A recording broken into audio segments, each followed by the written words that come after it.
Kia ora e te whānau. Well, here they are. These are going to be a little preview, sneak peek of the Love Letters and Lace Come Make a Journal with me. And as a warm-up to that, I know I made a moulded cover like this one for my Christmas journal, and I asked if people were interested. I would show them some techniques and bits and pieces. So that's what this video is about. And this lovely lady here is Love Letters and Lace Beloved, and this lovely lady is Love Letters and Lace Devotion. Actually a couple of people have asked me why I call them she, and I realised that they have so much of me and my art in them. I kind of see my journals as an extension of me, if that makes sense. So yeah, that's why I call them she, because even when I'm making a really grungy one, I noticed I don't call it he, even though it's a bit more masculine, I still call it a she. And that's why. So today, this one isn't sewn in, it's just got the pages in it so that I can show you an example of what it would look like. So if we take those out for now, and that will have to have a hidden spine, this is what we are going to be doing today. What do you think? So I'm going to teach you, show you guys how I do the molds, how I treat them with the paint, the crackling, etc. We won't be making the actual cover because that's a whole different video. But we will be painting this from white cardboard to what it is now. So hopefully grab a cuppa, settle in, get cozy, and stick around with me to watch me make this with you. Okay, so I made a cover, and however you make your covers is absolutely fine. This will work with a flat spine. This is the first curved spine I've ever tried, and I haven't included this as part of this tutorial because I really wanted this just to be about the painting techniques and things you can use when you're working with moulds and making a cover that is polymer clay or air dry clay based. There is an amazing tutorial. I think I looked at a few, but I actually liked Louise Heinzl's one best on how to make the curved cover. However, I didn't do the curve of the cardboard the same way she did. I did it where you wet the cardboard, you put it on something that's curved, and then you let it dry so that it stays nice and rigid. I have just covered the whole thing. This is one piece of a cotton linen blend. I do recommend, it could be any fabric that you want. You're going to cover it anyway with gesso, but I would recommend that it's woven and not knit or stretch, and that it's cotton, linen, something natural fibre. And when I did the Christmas one, I actually just left this board and then did a fabric spine that stopped here, which was why I covered it in a piece of paper first. I didn't want to do that this time, so I just decided I will give it a go.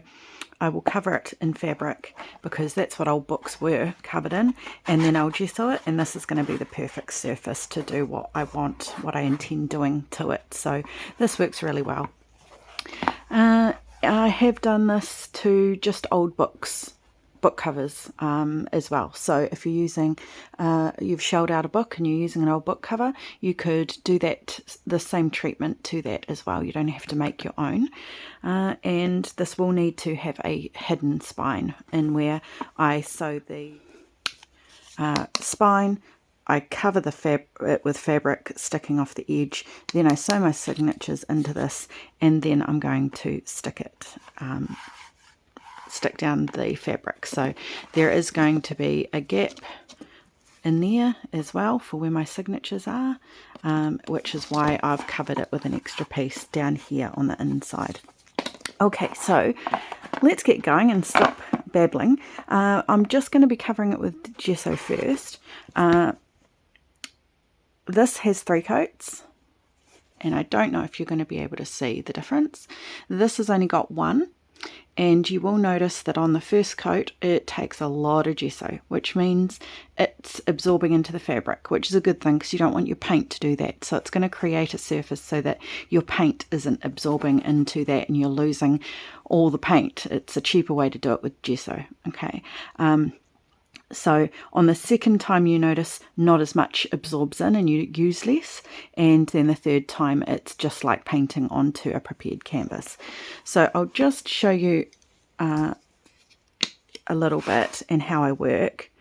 I just work really slowly, not using too much. But you can see that this doesn't go very far at all. That's 2 drips and it's barely touched because it's absorbing into that fabric. But I just take my time because I don't want to put a whole blob there and have that completely soak into the surface. I want a nice even coverage. I don't want it to be too wet. I don't want to have too much of a blob of gesso. The other option is you could just put it directly onto your brush. But you can see this does not go very far on the first layer. So I'm just I'll complete this on camera, but I'll stop talking so I can fast forward it. And if I need to say something, I can just do a quick voiceover.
Okay, just making sure I've got no major lumps or excess, and I'm just going to let that dry.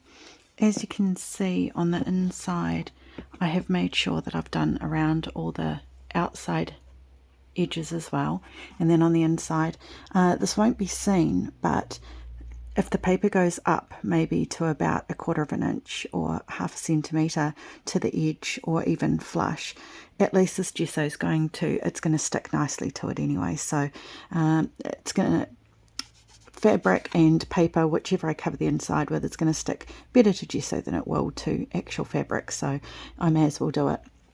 Now I haven't done this inside crease here. All of this is going to be covered anyway. You might only just see a little bit at the top, so I'm not too concerned with that. But I still want the flexibility in that spine as much as possible. So although I had to do the outside, I'm going to leave the inside one as clean as I can and just go up to the edge. Just notice that I didn't do this inside.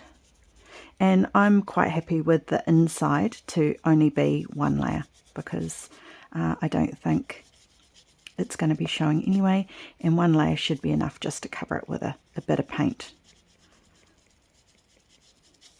So I'm not going to, I don't usually pour it out onto something because I don't like to waste the gesso because it's not cheap. That's why I usually just pour it out onto my brush. Okay, so I shall make sure I've got no fingerprints on there and allow that to dry, and then I'll come back. Okay, so we're pretty dry, and I'm not sure if you can see that, but see how patchy that is. Now, the reason why I use gesso, and I'm not trying to teach how to suck eggs here, but I know there'll be people that have never done this before. Yes, you could just use white paint, but gesso is specifically made to give teeth to the surface that you are preparing. So it almost feels like sandpaper, and it means whatever you paint on top of it, it's going to stick really nicely to it. So now, and I'm not going to keep you on camera for this, all I'm going to do is I'm going to do 2 more coats. What I will show you is how much further the gesso goes on your second coat, because it's not absorbing in as much. So as you will have seen, the first layer, I only got about this much done with 1 drop of paint, which is also why I used it that way. This layer, you're going to get a lot more area coverage. The third layer, even more so. So I will go away, I'll go off camera, I will repaint this so that it is all 3 coats, and I'll come back and then we'll be all prepared. When I stuck the fabric to the cover, usually, if any of you follow me already, you would notice that I usually use double-sided adhesive A4 sheets. This time I didn't. I used PVA craft glue because I don't know, with all the paint and gesso that's going on top of the fabric, if that double-sided adhesive would have been, water resistant. So I have used PVA to stick that fabric to the cardboard cover. Okay, so I'll just keep doing my layers of gesso and then I'll come back when she's all done. Okay, next thing, moulds. I have, this is only a fraction of what I have because I used to decorate glass bottles and all sorts with this kind of treatment. It'll just depend on what you have. The likelihood of you being able to get the exact moulds that I've used for my cover are probably quite slim because some of them are really old. I mean, I used this one and you can see the colour difference. So I've had that one for quite a while. Just use what you've got, make a composition. This is really, this video is about how to use moulds to decorate a cover and the paint treatments and stuff that I use. The only polymer clay I've got at the moment is this Sculpey Primo. It's not my favourite. I mean, it's good because I've already made my moulds. It's good because of how white it comes out, but if you're painting it, why does that matter? It doesn't. I prefer Sculpey Original. It's slightly cheaper, which is good, but it's also a lot easier to work with. So if I show you,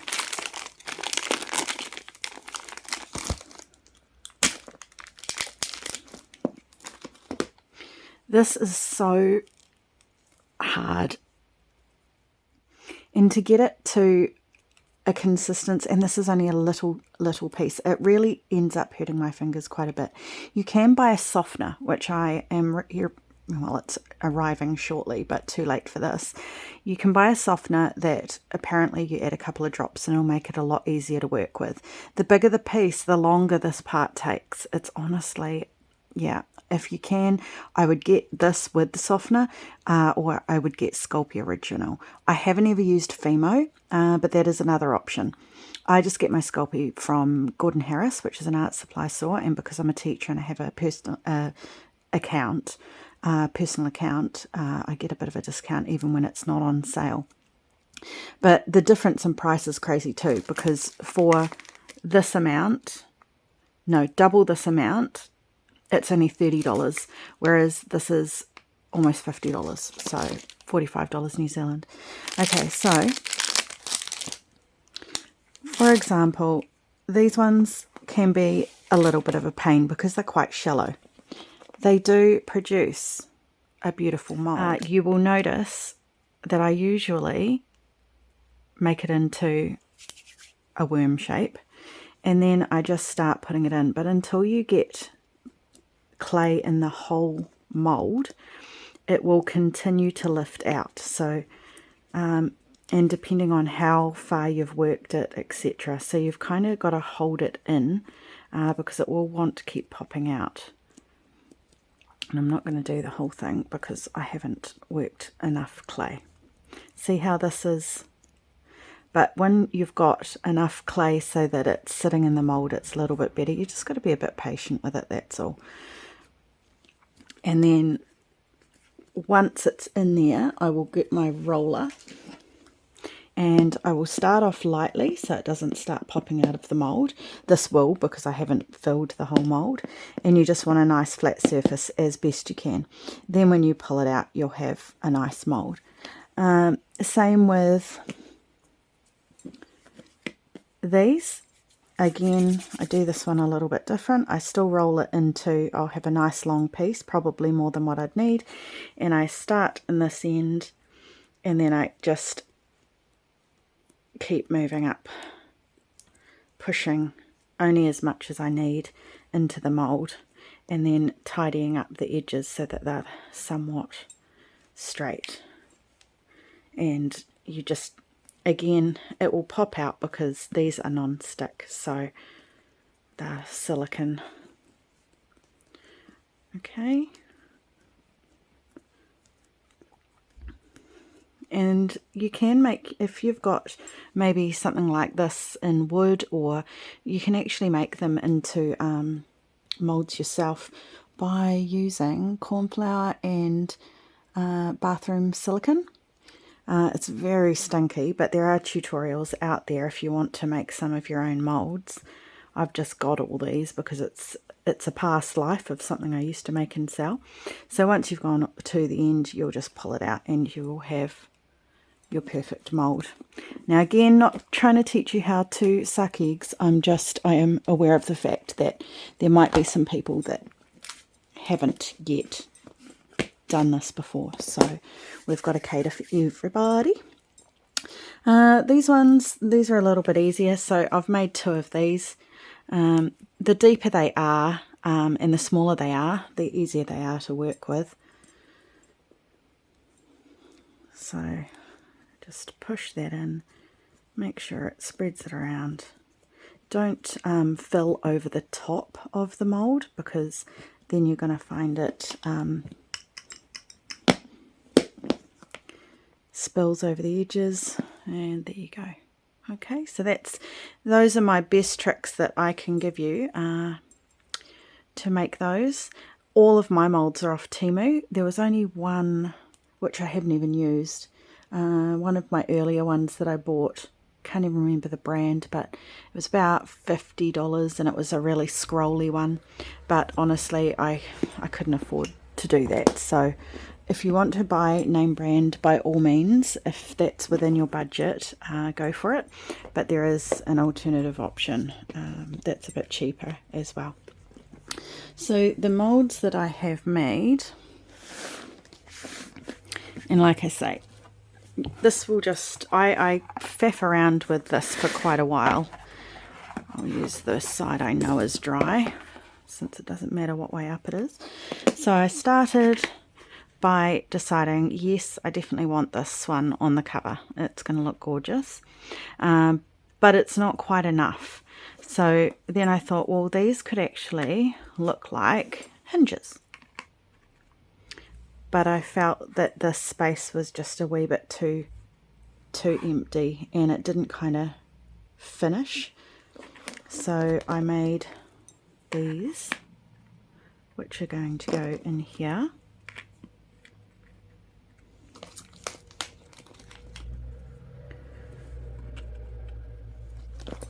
And then I will have a closure there, but there's a lot of empty space now on these 2 edges. So I just wanted something to fill those corners a little bit. So they are going to go, I think that's the way I had it. Maybe I had it up that way actually.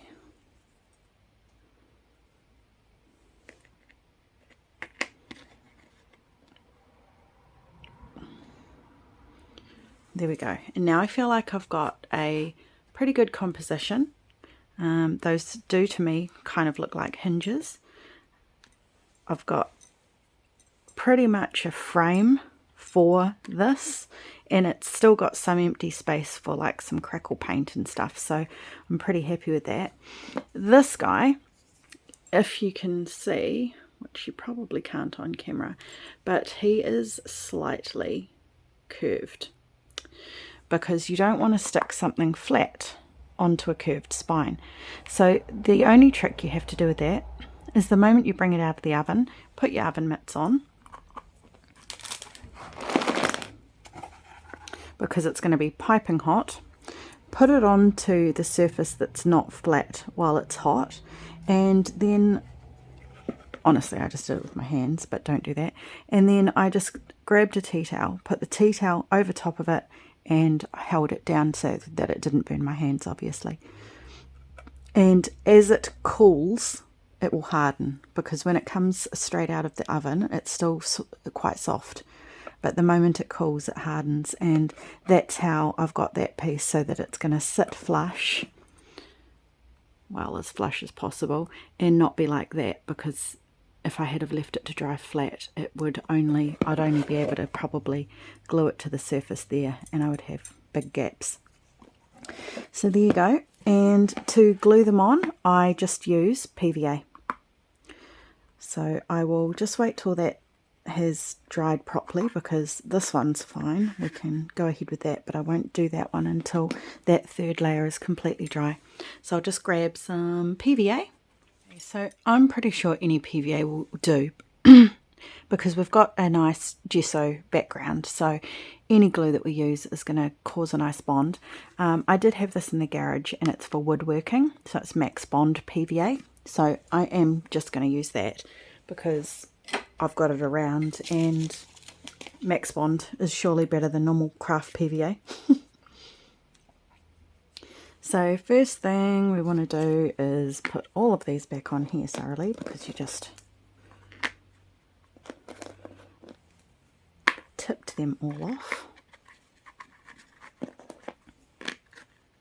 Just so that we know exactly where we're going to glue them. Because even centering that piece or popping it where it needs to go,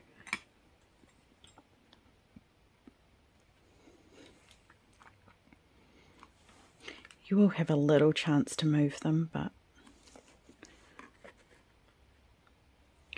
okay. And then it really is as simple as, and I do put a decent amount on as well. Not only will that allow me to move it, but it's going to create a nice bond. And you'll see that there's a whole lot of, like, this isn't a perfectly smooth surface, so if there's a little bit more PVA, hopefully it will pull into those little divots and still create a nice strong bond onto the cover. So yeah, I am quite generous, as opposed to the gesso where I was using it quite sparingly so that it was nice and flat.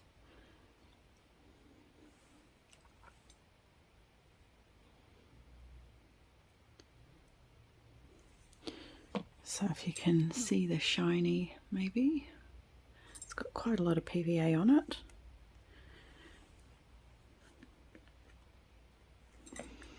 And I'm just making sure I've got a nice gap and that we're pretty centered, but I am just doing it by eye. And once I've got all these stuck on, I will put it under something heavy so that that bond is held tight while that glue dries. And I'll just tip it up to make sure. Yep. Okay, so next piece I'd probably start with is this guy. So I will continue to do this, and I will do it on camera, but I will also fast forward it so you don't have to sit there watching me glue little bits on.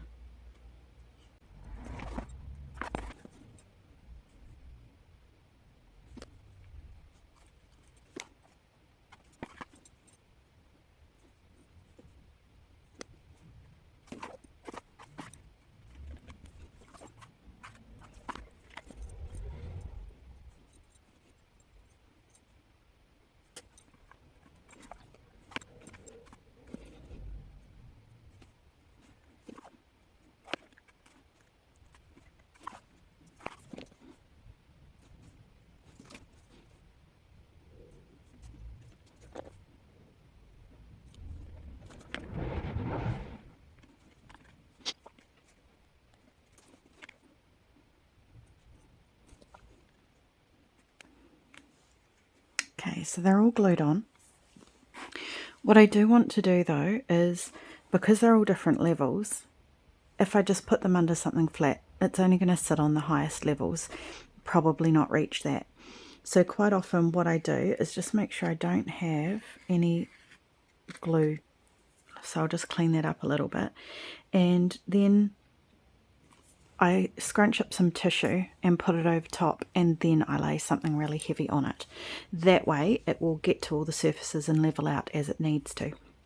So I'm just going to dry, yep, so, and then this one, once that is dry, then I'm going to glue that on, and I'm actually going to tie a piece of netting or something that's easy to tie, maybe some sari ribbon, and wrap it around and tie it at the bottom here so that that is holding that on there until it dries.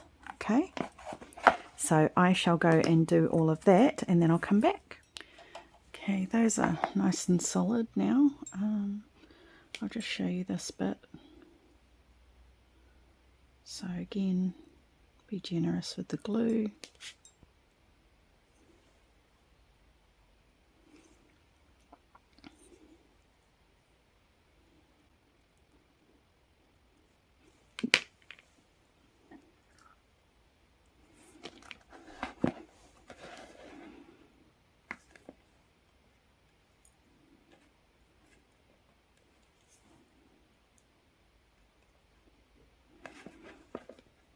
Make sure it's centered, and I'm just going to wait till it grabs a little bit, and then just got some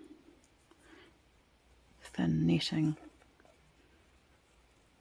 I just don't trust that it won't move as I'm tying it up, so I'll just wait till it's grabbed a little bit, and then I will literally just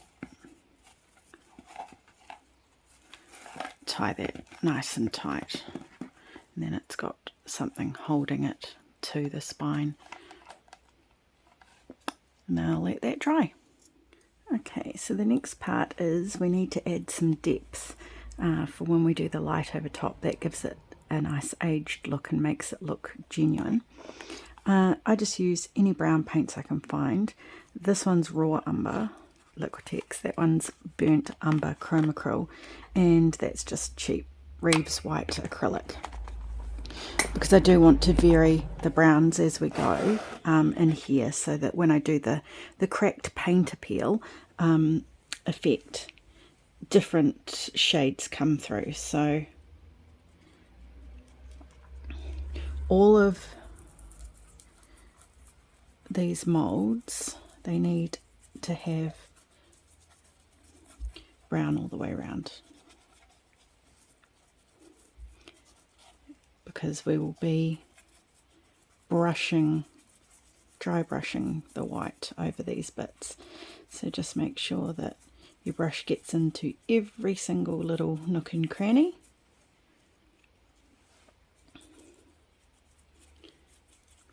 Not necessarily a heavy layer, because we don't want to lose any of the detail of the mould,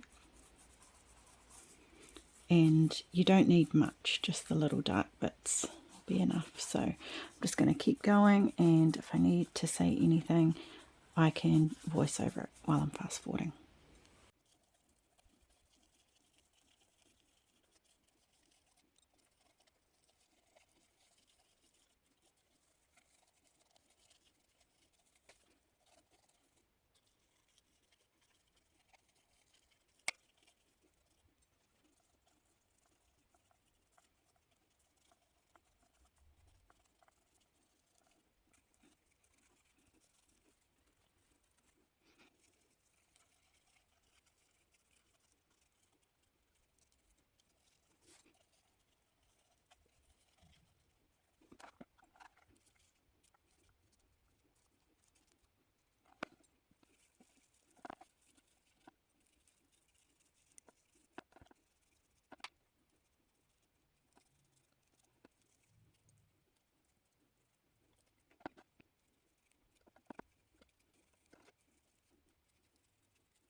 Okay, now I am going to just mix in a little bit of white. Got all my dark bits.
Now for the bit that takes a little bit of practice. I'm using unbleached titanium for this one. And you want kind of a round brush. And you're just going to slowly,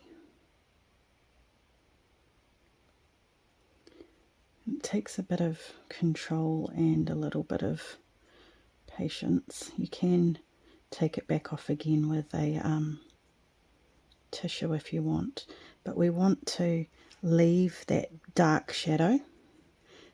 So I've only got the tiniest, like you wouldn't believe how little is actually on my brush, just to get started.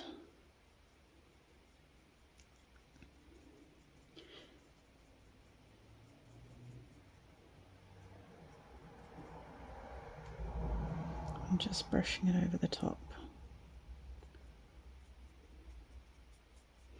And then I'll slowly build it up as each layer dries.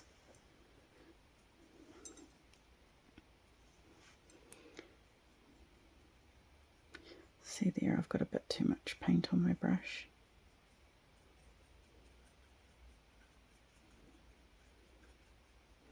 So I'll just continue to do this while it's on fast forward. It'll be the same thing the whole way.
So the next step is our crackle layer.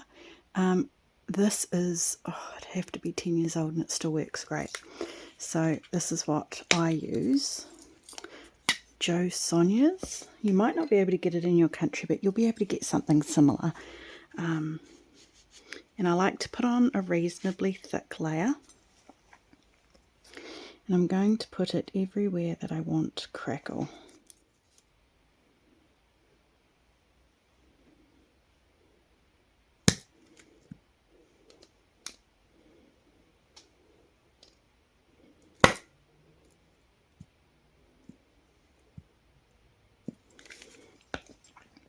And then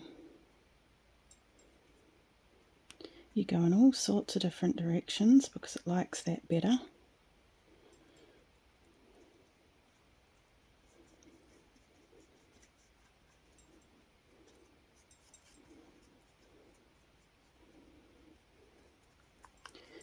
And then, because if you go in the same direction, it ends up making all the crackles in the same direction, which doesn't look as natural as if they're going in all sorts of different directions. And then you only leave this until it's touch dry. Well, that's what I do anyway. I don't leave it for any longer than that.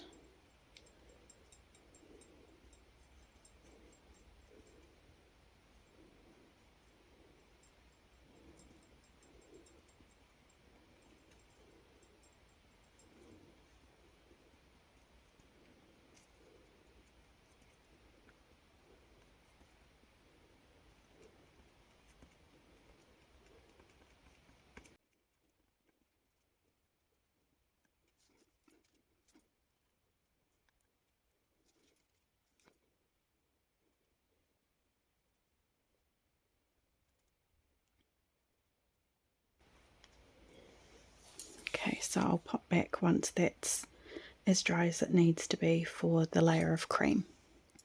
Okay, so it's still sticky to touch, but what we're relying on is that I'm pretty sure it's that this one dries faster than this one or the other, which is what creates the cracking. So as long as it's got enough of a seal on it that your finger's not wet, see, that's still sticky. Some parts are a bit better than others, but that's how we want it in order to put this top layer on. And you don't get to do a second layer of anything you put on top, so this is the only chance you'll get. Again, I do the paint in the different directions.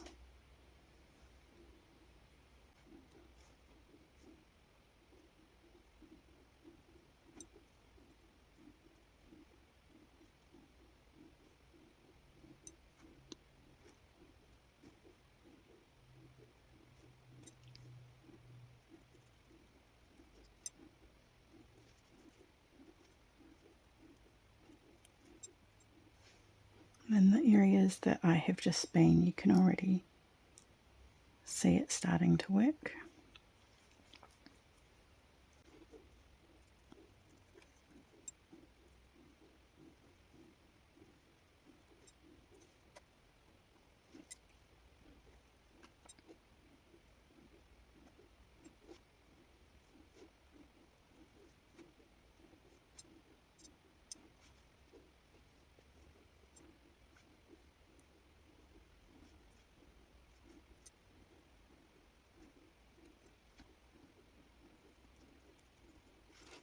So you can already see all over this side those cracks appearing.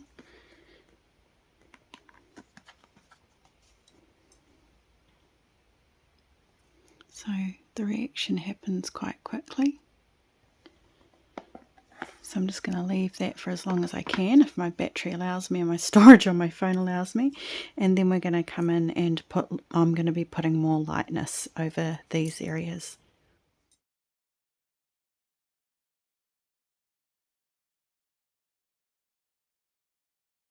Okay, so it's not quite dry yet, but I do want to knock out this brown. So I still want to allow it to give some shadow. So all I've done is I've watered the colour down, same colour. I'm just going to go all over it, knocking out that really dark brown colour, because it just doesn't suit the colour of my journal.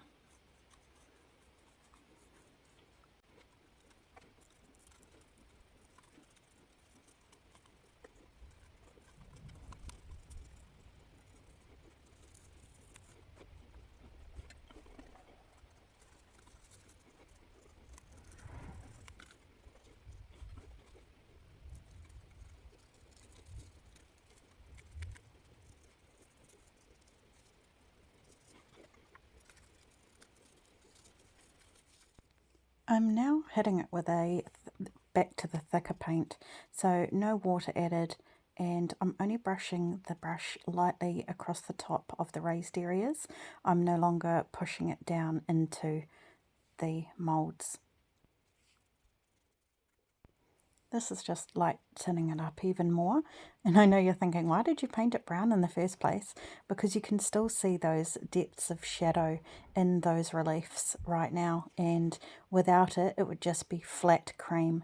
And this really does, I know it's an extra step, or it might seem so, but it really helps bring in the depth to the piece and the age. Now I'm back to my watery part. Just the titanium that's been watered down, just to knock back some of those dark cracks to a lighter colour. Now a little bit of white for highlights.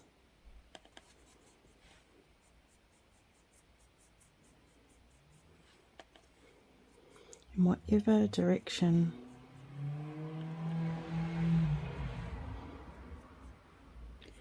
the raised bits are going in, I brush it across the opposite.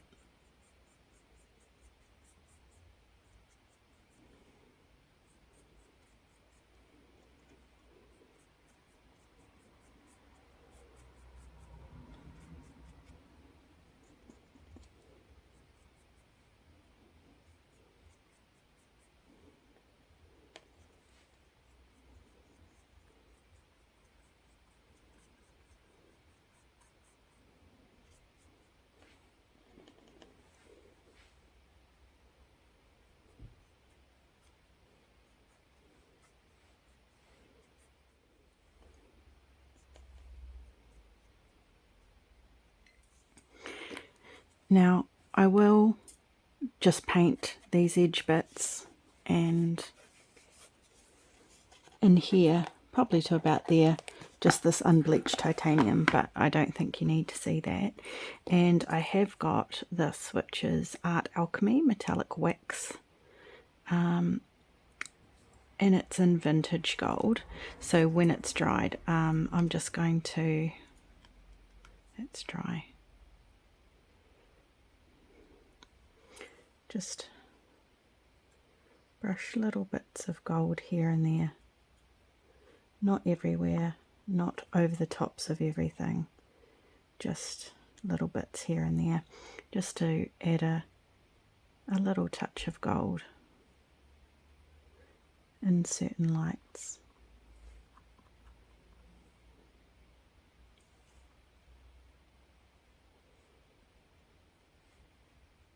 And last step, which I've done the back to show you in the spine, and I'll show you how to do the front, but I wanted you to be able to see the difference. Can you see how much older and warmer that looks compared to that? And that is just a little bit of inking. I use walnut stain, and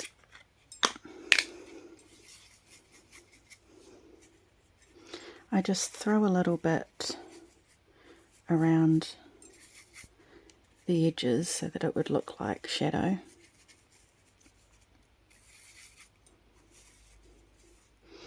And then we will add a little bit of water. And I do, when I make journals like this, I do add a clear matte spray paint, or you could use a matte varnish. But I honestly find I've never found a matte varnish that is truly matte, so I prefer the Rust-Oleum chalked clear spray paint. Just how the dust and dirt would normally settle into these places.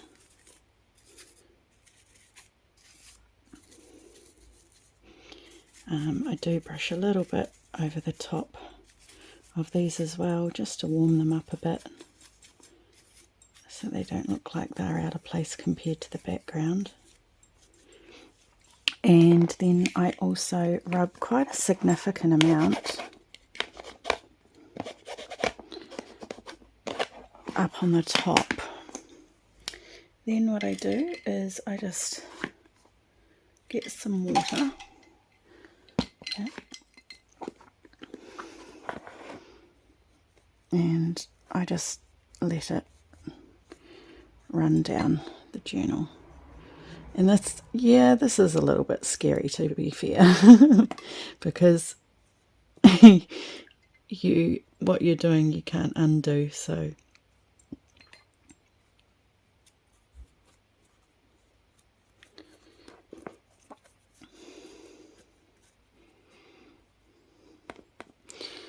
but what you want to take off, you still can. You can just spread it around a little bit with the brush. I just use what's left on the brush just to